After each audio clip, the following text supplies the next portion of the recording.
It's Saturday morning, and volunteers are putting up two crosses on what they believe are the graves of Lupe and Mary Gutierrez Gonzalez, who died in infancy. As you can see, they passed away in 1929. They were only 2 days old, and they had respiratory problems. They died very young, but were not forgotten. Michael Beltran was one of several people who showed up at the cemetery this morning. He grew up in La Colonia de Eden Gardens, what some people called a little Mexican village in North County. Beltran says the surviving brother of the buried infants met him at a restaurant, and he knew he was leading an effort to discover the secrets of the cemetery just below St. Teresa of Carmel Church in Del Mar. And he tells me, I believe we have two twin sisters there. We just don't remember where the markers are, and they're gone at this time.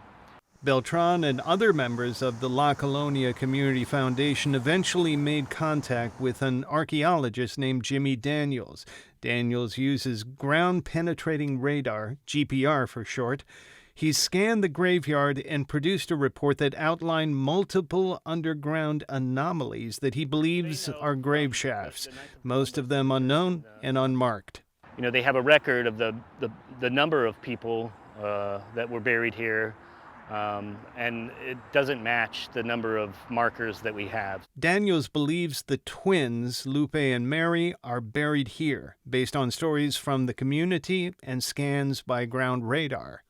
And kind of verified those locations with additional passes with the GPR, and found two anomalies that were roughly the size you would expect for an infant burial, and kind of evenly spaced apart. He says identifying grave sites for sure would require physical evidence. But that's not the goal here. The goal here is to give some kind of, semblance of approximation and some sort of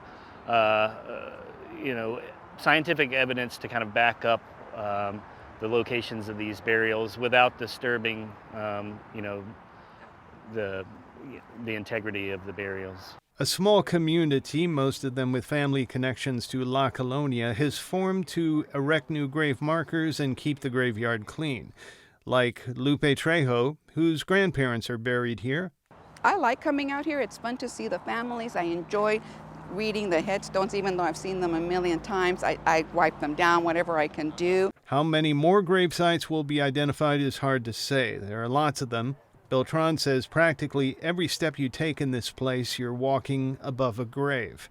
Thomas Fudge, KPBS News.